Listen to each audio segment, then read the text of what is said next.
We want to bring in Brian Hook. He's a former U.S. Special Representative for Iran. It's wonderful to see you. When I saw you on the list, I was so pleased because I could talk to you for an hour, but we'll make the most of the time that we have. First, if we could get to the news about the Iranians choosing a new leader. This is the Israeli ambassador to the U.S. saying it's a no-go for him. The people influencing, deciding for Iran are these ayatollahs who have a very apocalyptic view of the future and don't really care about how many people they kill, of their own or others. So, look, what we're hoping for is that we move into a period of a transitional government where the minorities come together. Let the people choose. Let's not forget, the people of Iran are the most pro-Western people after Israel. Brian, President Trump has said that Khamenei's son is not acceptable. So what next?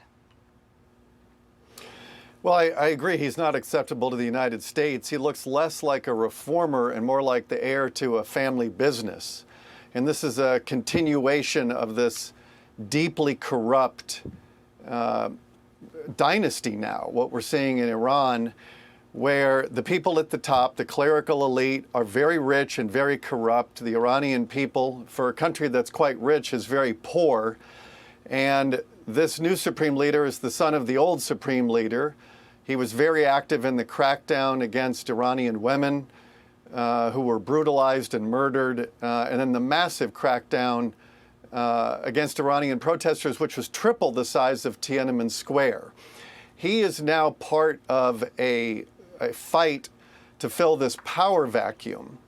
And you've got a number of people who are all vying to control Iran.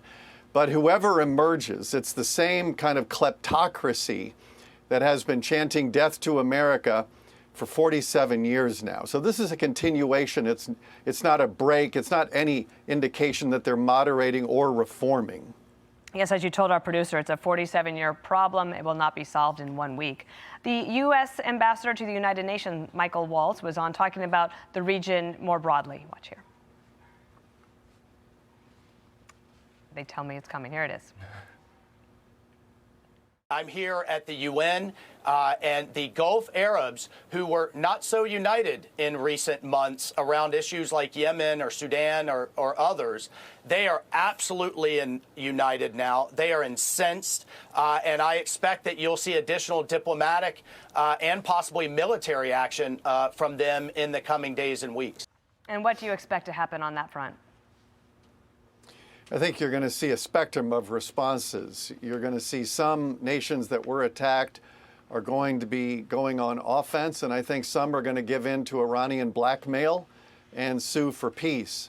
But I think all of these nations, as Mike pointed out, these nations have been unified by Iranian aggression, and historically they've been fairly divided. And so I think we do have a greater unified Gulf, and they are going to, we hope, stand up to all of these attacks against them. Brian Hook, a pleasure to see you. There's complicated problems and complicated solutions, so we appreciate you being on today. Thank you. Thanks, Dana. Be sure to like and subscribe for all the Fox News latest on YouTube and catch full shows streaming now on Fox One.